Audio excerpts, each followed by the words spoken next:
Welcome to London.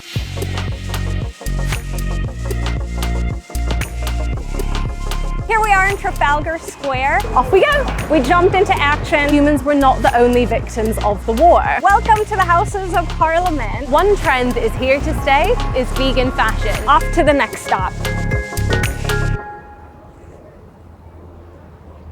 Welcome to London.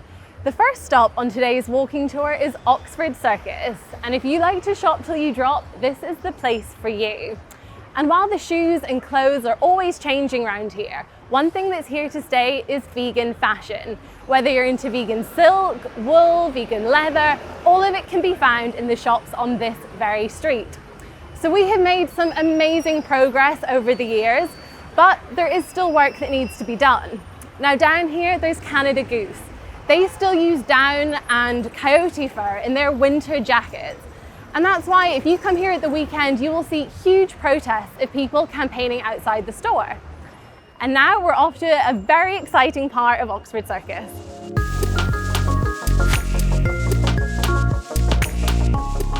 Hi, continuing on with the shopping theme, we are outside Selfridges. This is one of the UK's oldest and most iconic department stores. If you love luxury fashion or just if you like to window shop, this is the place to come to. It's a huge fashion emporium, and inside you will find most of today's top designers. What you won't find is fur, Angora wool, or exotic skins, and that came about with a little prompt from PETA. There's also a really impressive food hall inside, and that's what I want to talk to you about. Follow me and I'll show you something. We're here just outside the Selfridges food hall, which is just over there.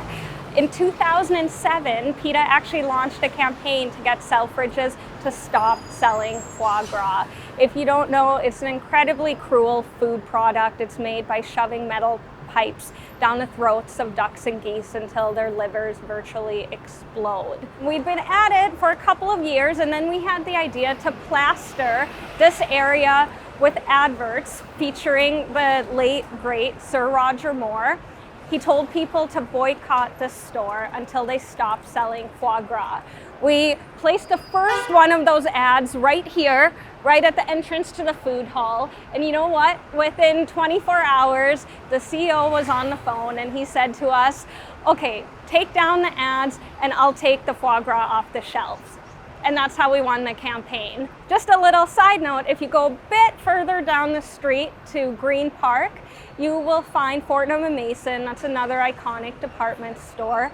It's actually the Queen's grocer. And just this year, they also stopped selling foie gras after pressure from PETA. We did loads of demos outside that store, including force feeding the PETA founder, Ingrid Newkirk.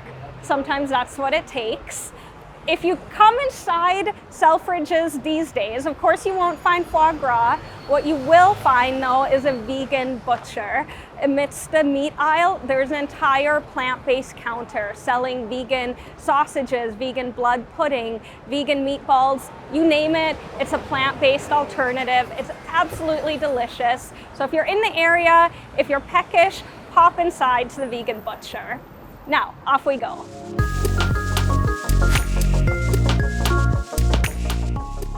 And the next stop on our tour is the Animals in War Memorial. And it's here as a tribute to all the animals who have died in conflicts all over the world.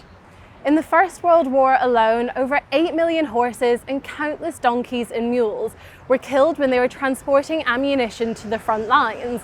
And it wasn't just horses either. There was dogs, camels, elephants, pigeons. The pigeons especially would carry very important messages over very long distances. And that's just why it's so important. This memorial is here to remind people that humans were not the only victims of the war. And just to get your bearings a little bit, we've got Hyde Park over to the side here, and then to the south we've got Buckingham Palace and also St James's Park. And a little fun fact for you, at St James's Park there is a family of pelicans. So all very exciting. But anyway, off to the next one.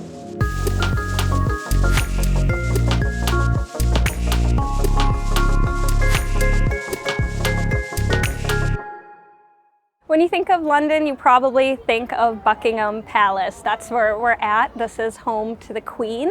For those who missed it, the Queen made history and made PETA very happy recently when she announced that she is going fur free.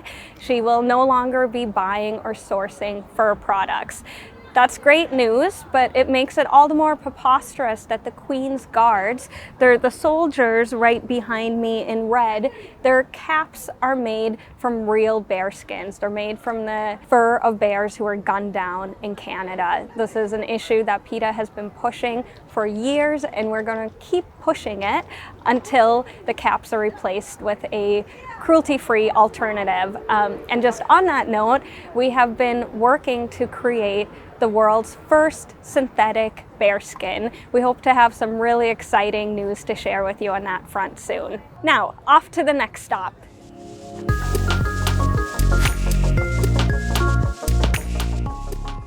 Welcome to the Houses of Parliament.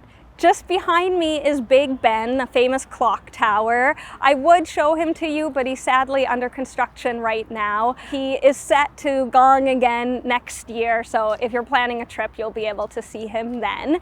But I wanted to bring you to the spot because this is where UK laws are made.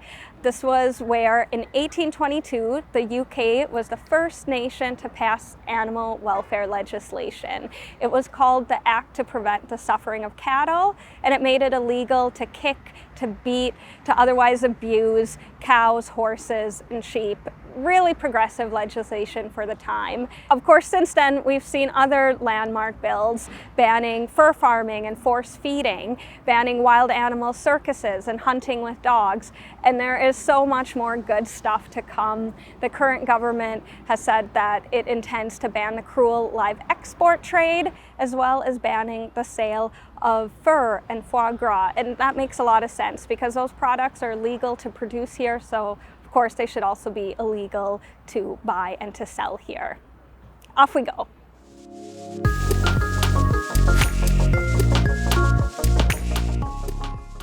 As you can see behind me, we've got the world famous London Eye.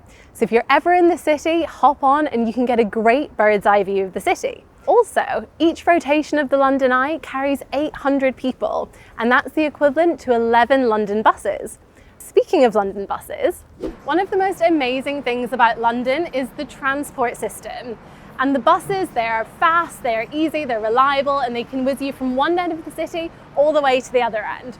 So everyone in London, whether you're a local or a tourist, hops on either the buses or the tubes to get around. And at PETA, we also use them to get our message to the masses. So if you're ever in the city, keep an eye out and you might see one of the PETA buses with an animal rights message on your travels. Off we go. Here we are in Trafalgar Square. This is one of the most bustling parts of the city. We are surrounded by museums, by galleries, by cafes, you name it. It's all here. This was once the site of the King's stables. Of course, the horses then made way for the lion statues in the early 1800s when the square was erected. Just an interesting fact, the fountains over here, they're not on, but they were originally built to try to discourage gatherings and protests. It definitely did not work. This has been the site of numerous vibrant, colorful gatherings, including PETA demos, which always attract huge crowds and huge media attention. I mentioned that this area is host to a lot of historic buildings. Just down the street is a museum for Benjamin Franklin, dedicated to the time that he lived in London. He's of course a famous inventor, one of the founding fathers of the United States. What you may not know is that he was also an animal advocate. He went vegetarian when he was just 16 years old. He said that eating meat is unprovoked murder. I definitely agree. Let's go on to the next stop. And the next stop of the walking tour is Downing Street. So behind me is probably one of the most famous doors in the entire world. And it's been home to Britain's prime ministers for centuries. But the last time that it was privately owned, the owner was called Mr. Chicken. And the reason I bring this up is because PETA's very own Mr. Chicken was here very recently asking for a tax on meat. Number 10 Downing Street is also home to Larry the cat, and you can even see him sunbathing on the steps over there sometimes. And he is an absolutely gorgeous tabby cat with a lot of catitude. And he was originally rescued from a shelter as well. But now he spends his days rubbing shoulders, or rather rubbing ankles, with some of the world's most important leaders, whilst also flying the flag for rescue cats all over the world. Now, off to the next location.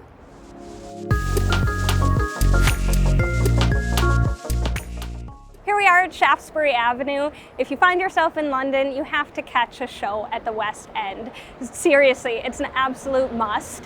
One of the most popular shows right now is Harry Potter at the Palace Theatre. Actually, when the show first opened its doors, the producers were using live owls. We jumped into action, spoke to them, they pledged not to do it again. Good news too, because animals aren't actors and they have no business in show business, as we say at PETA. If you're looking for other recommendations, I suggest you check out War Horse or The Lion King. They're great examples of how humans can use creativity, ingenuity, and special effects to create animals without actually having to use and exploit living animals. Now, on to the next stop. So if you ever find yourself hungry in Soho, then you need to pick up some pub grub, a London staple. I've actually had amazing vegan fish and chips at the Coach and Horses behind me, but you can find that along with so many other delicious vegan options in all of these eateries all around Soho and the rest of London. Off we go. So behind me you can see the historic landmark of the Tower of London. And many of you might know that ravens are traditionally kept in the tower because, as legend has it, if the ravens were ever to leave, then the Kingdom of England would crumble. Sadly today, this means that the ravens that are currently kept inside actually have their wings clipped to prevent them from flying away. Also, there's been a lot of prisoners in the Tower of London. A lot of you might know that King Henry's wives were gruesomely executed within the Tower grounds. Lesser known, however, is that the Tower of London has also kept animals prisoner over the years as well. At the start of the 12th century, King John actually kept a menagerie of 60 animals from all over the world within these tower walls, including a leopard, a polar bear who actually used to swim in the Thames, and an African elephant as well. Unfortunately, these animals were treated horrifically, and it meant that the African elephant died after only a few short years. However, today, thankfully, there are no exotic animals here kept within the Tower of London. And instead, if you explore within the tower walls, you can actually find a tribute to all of these animals with some statues and information as well. But now it's time for a change of scene. Let's go.